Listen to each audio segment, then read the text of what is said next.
Hello, and welcome to this week's edition of Checks and Balances TV. Today's program is entitled Financial Fireworks, when your financial strategy blows up right before retirement. So let's see how today's news may impact your financial future. The real estate market is still extremely volatile. According to a recent survey by Trulia and RealtyTrac, more than half of all U.S. adults, 54%, believe the housing recovery remains unlikely until the year 2014 or later. Home values in major metropolitan cities have fallen to their lowest level since 2002, and the drop in home prices nationwide has decimated the equity in most homes to nearly the lowest percentage since World War II. Okay, so what's really going on here? Let's check the facts using our checks and balances process. Expectations of the housing market recovery continue to falter, says RealtyTrac, the nation's largest online service of foreclosed properties. Just 6 months ago, more Americans were optimistic that the worst of the housing crisis was behind us, or at least would be by the end of this year. But now more than 1 in 2 believe we still have a long road in front of us and feel the recovery won't happen until 2014 or later. The recent decline in home prices has been attributed to the loss of consumer confidence lately. Home values have fallen by at least 33% in 20 major U.S. cities across the country in the last 5 years. The decline has signaled a double dip, as home prices are now lower than the previous housing market low set in April of 2009. Now, more than 2 years later, demand for new homes remains weak. Mortgages are becoming increasingly more difficult to qualify for, and the shadow inventory, as it's called, of several million distressed properties, along with the backlog of foreclosures poised to hit the marketplace soon, is what's currently weighing down home valuations. The average homeowner's equity in their home has plunged over the last 10 years, from 61% at the start of 2001 to just 38% the first quarter of this year.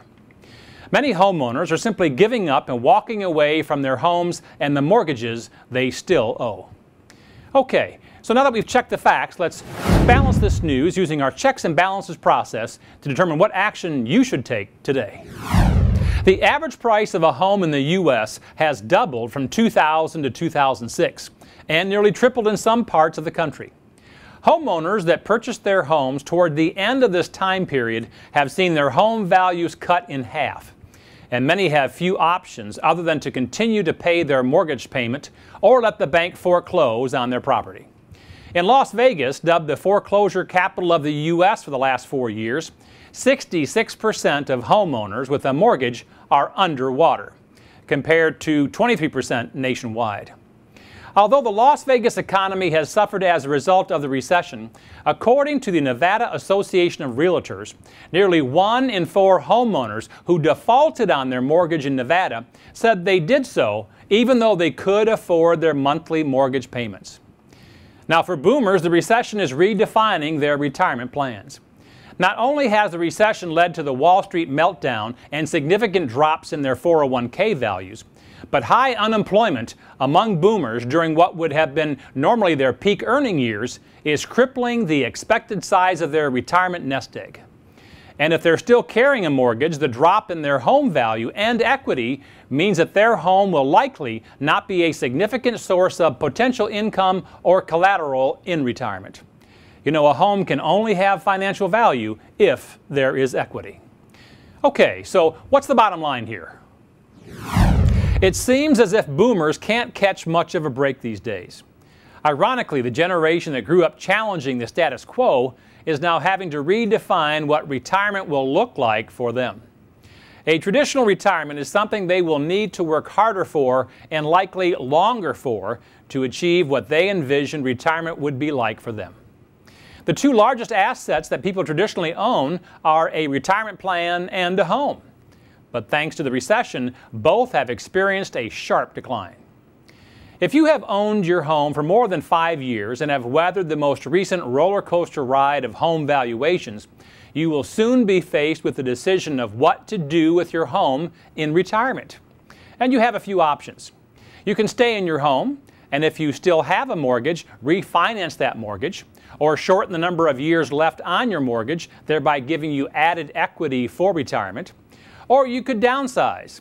But with the real estate market as soft as it is, you may have a difficult time selling your home for what you feel it's truly worth.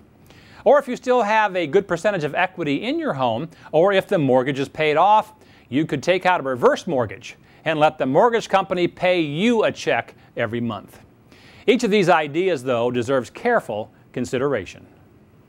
And now for Matt's weekly financial tip, tool, or technique. You've probably seen one of the many TV commercials with either Robert Wagner or Henry Winkler talking about the benefits of a reverse mortgage.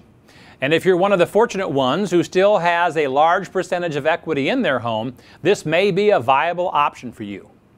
Even though reverse mortgages might be good for some, they may not be such a good idea for others. While these financial vehicles have stringent regulations attached to them today, there is still room for unscrupulous brokers to take advantage of you. So here are my 3 tips to focusing on when you should consider a reverse mortgage as part of your retirement income needs. Tip number 1, be aware of the fees. The fees on a reverse mortgage are the same as a traditional FHA mortgage, but are higher than a conventional mortgage. And these costs include the origination fee, mortgage insurance, appraisal fee, and closing costs. All of these fees are generally disclosed and deducted from the money you will receive from the reverse mortgage company, so make sure you are well aware of the net proceeds you'll be receiving at the time of your loan closing. Tip number 2, the loan balance will get larger over time, while the equity or inheritance value may in fact decrease over time. Although always disclosed to the borrower, it's not always made as clear as it could be that as you remove equity from the home's value, as in taking monthly draws, the actual payoff to the mortgage company gets higher. So when the mortgage comes due, which is after you pass away, by the way, you may end up leaving less than you wanted to children and heirs. Tip number 3 is government assistance programs. Although Social Security and Medicare are not affected, Medicaid and some veterans benefits and other needs-based government assistance programs can be affected if you receive too much money every month. So be careful on the timing and purpose of the mortgage proceeds. It's vitally important to do your homework before deciding on a reverse mortgage. And if you do think it's a viable option for you and your financial situation, be sure you find the right terms that meets your needs. Consult with a qualified, true financial advisor to be sure this move makes good sense for you and your family. In this week's CBTV poll, we're asking Americans an important question. What are you counting on the most for income in retirement? Log on to answer this poll at www.checksandbalances.tv. And while you're on the site, be sure to download our latest report on the truth about stockbrokers, a free report that reveals to you the pros and cons of working with a stockbroker.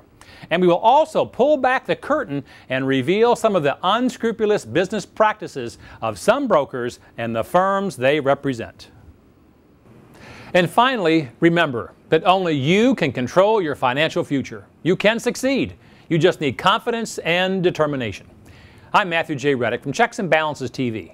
Until next week, dump debt, invest wisely, believe in yourself, and make it happen.